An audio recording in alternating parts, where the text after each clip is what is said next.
Hello, my name is Todd Irwin. I'm the Chief Operations Officer with OSC Automotive Cooling Products. Now, in today's competitive market, it's more important than ever to control your warranties. A product line's profitability and long-term sustainability is heavily dependent upon the brand's reputation for quality. Today, Bill will be guiding you through basic steps on what causes a radiator to fail, how to curb warranties, and how to verify and identify warranties. The thought process behind these videos is not to deny warranty to a good customer, but to protect your company's and OSC's reputation for high-quality products. Now, when a customer returns a defective radiator, the worst thing you can do is send them another unit without asking some simple questions. If the car has a problem and you don't fix the problem, then you will have used 3 radiators to diagnose that problem: the original unit, the OSC replacement unit, and the OSC replacement of the replacement.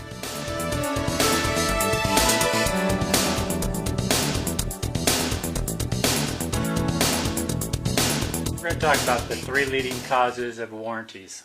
We're going to talk about electrolysis, corrosion, and overpressurization.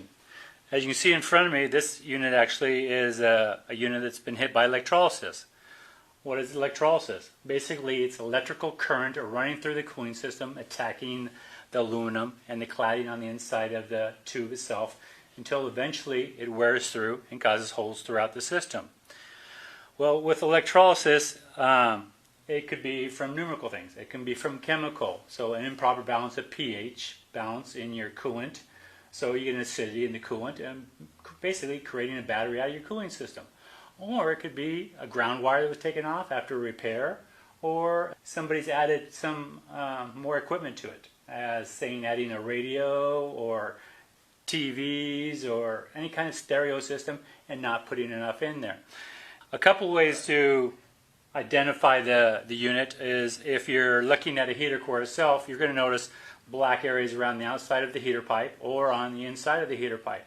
And that's basically, it's burning the material, just raw burning the material. Another way is, as you see here, where it's actually just starting to eat through several spots in the core and eat through. First of all, you're going to get a grayish white area, and that area is going to tell you right there that that's the current and the cladding material coming through there. So as you can see here, that's that. And then it gets to a point where the leak is so large that you're going to get the coolant itself just running through there. Now you can see black areas where it's actually burnt through here. And if you look here, you can actually see the cladding material itself.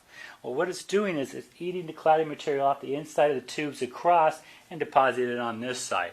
So that's where you're going to see it, is on your outlet side mostly, coming out through there. And it's going to be the same for the heater.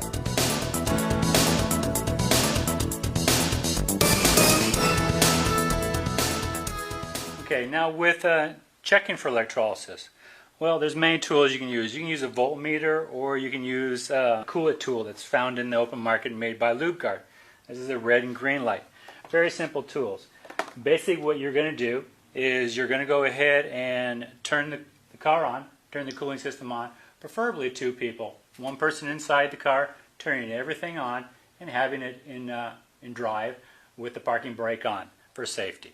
The other person is going to go ahead and either drop the voltmeter into the cooling system, and if on this particular unit where you don't have a radiator cap on it, you just drop it in the reservoir, the accumulator.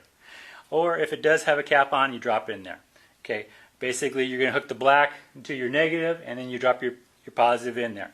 Now if it has 0.3 of a volt, you got too much voltage going in there. So what you need to do is, if you have anything over 0.3 of a volt, is then you have your partner who's inside the car start turning everything off. Turn the TV off in the back. Turn the stereo system off. Shut the amp down. Start turning things down, and once you see it drop, then you know you have found the problem. At that point, it's something simple. Now, if you had it in some place and there's a ground missing, or you have another issue like that, you might have to go farther in depth into your electrical. But always remember to flush your cooling system first, because if you have electrolysis in the cooling system and you're testing it, you're still going to have electrical current in there when you shut everything off, because you've already created a battery out of the cooling system.